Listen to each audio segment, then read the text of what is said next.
let's talk about Enzo Maresca. That coach is just very unique. The coach, what he did that day to beat PSG was actually very phenomenal. Looking at it, if you watch that game very well from beginning, the very first five minutes, no, were also minutes. Those were the minutes that actually defeated PSG. Now look at it. Pedro was a striker, right? Pedro. He played as a striker, and you discover that Enzo Fernandez, and also Caicedo, they played as midfielders. Now, looking at Neto and Palmer, they played from the wings, right? And you discover that you have your defense, which you have Gusto, and you also have Cucurella, and you also have the two other defenders.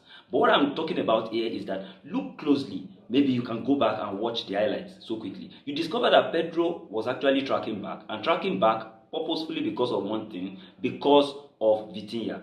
Vitinha was the one collecting the ball from Donnarumma and he distributed it. So what he did was that he was tracking back on Vitinha, and while he was tracking back on Vitinha, he was disturbing Vitinha. Now, after that, you discover that the rest, Enzo, Caicedo, Neto, and also Palmer, were also choking with him as well, the midfield. And the moment they choked the midfield, it was actually very difficult for Vitinha, was difficult for Gudes, and was also difficult for Fabian to actually distribute the ball to Dembele, Kvaratskhelia, and Doué.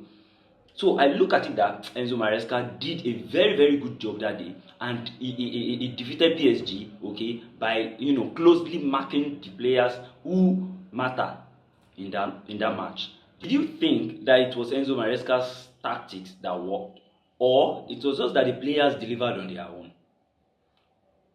Don't forget that he used the same tactics against Flamengo and he lost 3-1. And don't forget, even Jackson, that is being scapegoated today, well, he was scapegoated because of what he did, because he really, really played badly that day and he did wrongly that day. Also got a red card in that game through the same tactics that actually beat PSG. Do you think, now the question is, do you think that it was Enzo Maresca's tactics that worked, or the players just delivered on their own?